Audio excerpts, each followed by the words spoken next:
Hello everyone, आप सभी का मेरे YouTube channel #make your dream में स्वागत है। आज हम आपको प्राचीन भारतीय इतिहास के महत्वपूर्ण प्रश्नों का एक संकलन लेकर आए हैं जो सभी प्रतियोगी परीक्षाओं में पूछे जाते हैं, बहुत ही इम्पोर्टेंट है। तो आइए हम बात करते हैं। सबसे पहला प्रश्न है, प्राचीन वेद कौन सा है? ऋग्वेद। गायत्री मंत्र का उल्लेख किस वेद में किया गया है? ऋग्वेद। कौन सा वेद गद्य और पद्य दोनों में लिखा गया है? यजुर्वेद। संगीत का संबंध किस वेद से है? सामवेद से। जादू, टोना, अंधविश्वास आदि का उल्लेख किस वेद में मिलता है? अथर्ववेद में। चारों वर्णों का वर्णन किस वेद में किया गया है? ऋग्वेद के 10वें मंडल में। शूद्र का वर्णन किस वेद में किया गया है? ऋग्वेद के 10वें मंडल के पुरुष सूक्त में। ऋग्वेद काल के सबसे प्रिय देवता कौन से थे? इंद्र, जिसका वर्णन ऋग्वेद में 250 बार हुआ है। दूसरे नंबर पर अग्नि प्रमुख देवता थे, जिसका वर्णन 200 बार ऋग्वेद में किया गया है। ऋग्वेद में मंत्रों का उच्चारण यज्ञ समय किसके द्वारा किया जाता था? होत्रा। गोपत ब्राह्मण का संबंध किस वेद से है? अथर्ववेद से। ऐत्रेय और कौशिकी ब्राह्मण का संबंध किस वेद से है? ऋग्वेद से।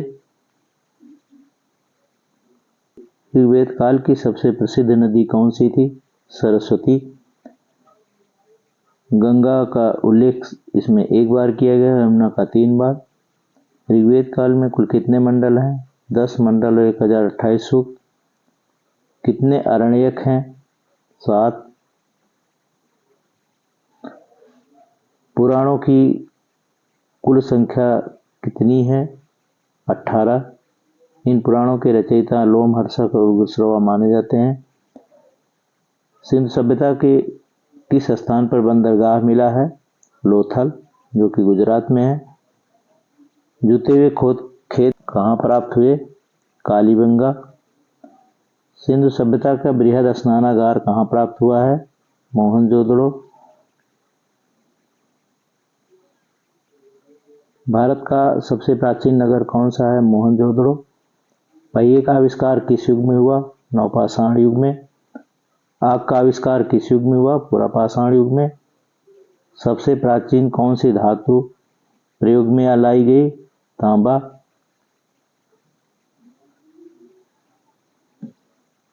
मनुष्य द्वारा प्रथम पालतू पशु कौन सा था? कुत्ता। मनुष्य द्वारा सबसे पहले कौन सा अन्न उत्पादित किया गया? जौ। मानव द्वारा बनाए जाने वाला प्रथम औजार कौन सा था? कुल्हाड़ी। पशुपति नाथ या शिव की मूर्ति सिंधु सभ्यता में कहाँ प्राप्त हुई? मोहनजोदड़ो। इस मूर्ति पर हाथी, गैंडा, भैंसा और चीता का चित्र है।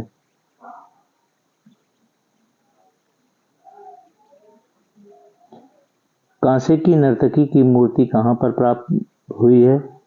मोहनजोदड़ो से। सिंधु सभ्यता की लिपि कैसी थी? चित्रात्मक, जो कि बाएं से दाएं लिखी जाती थी। सिंधु सभ्यता में चावल के भंडार कहाँ? रंगपुर, लोथल से। रंगपुर से धान की भूसी प्राप्त हुई है। सिंधु सभ्यता में घोड़े के अवशेष कहाँ से प्राप्त हुए? सुत कोटड़ा। सिंधु सभ्यता का परिवार कैसा था? मातृसत्तात्मक। सिंधु सभ्यता के बाट होते थे घनाकार।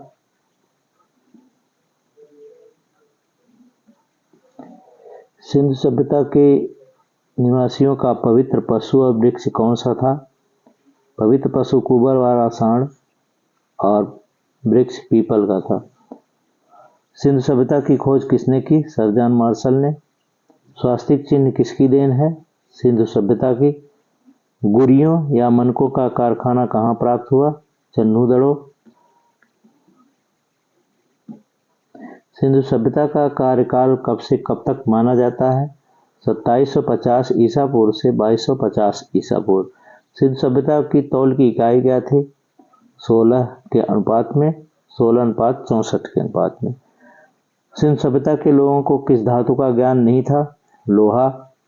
सिंधु सभ्यता के मंत्रों का उच्चारण करने वाला क्या कहलाता था? अधर्यु। सिंधु सभ्यता किस युग की मानी जाती है? कांस्यकालीन।